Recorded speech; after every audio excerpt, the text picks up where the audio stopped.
प्रीतीज kitchen या YouTube चॅनलवर तुमचं सगळ्यांचं मनपूर्वक स्वागत आहे।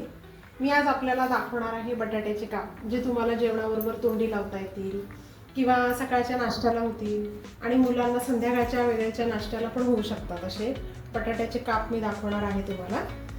स्वच्छ धुवून आणि त्याचे काप करून घेतलेले। त्यानंतर 1 वाटी रवा घेतलेला आहे, 2 चमचे साठवणीचा लाल मसाला घेतलेला आहे, चवीप्रमाणे मीठ घेतलेलं आहे, हळद घेतली आहे, जिरेपूड घेतली आहे, धण्याची पूड घेतली आहे, गरम मसाला घेतलेला आहे आणि थोडा चाट मसाला घेतलेला आहे। तर आता हे सगळं ते आपल्याला सगळं एकत्र करून घ्यायचं आहे।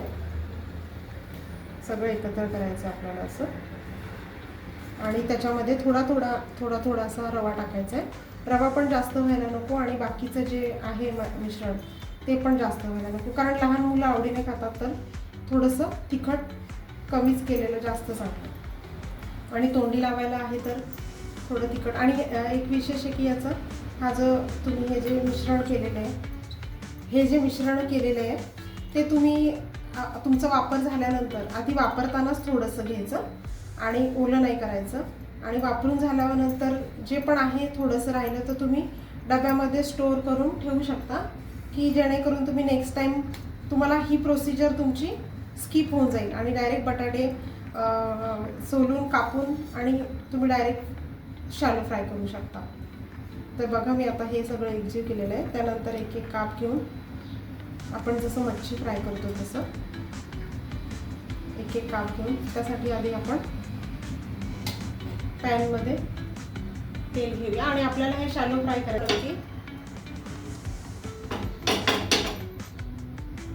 तेल जरा गरम होतंय, मी पॅन अगोदरच तापायला ठेवलेला, त्याच्यामुळे तेल गरम झालेलं आहे। असं एक एक करून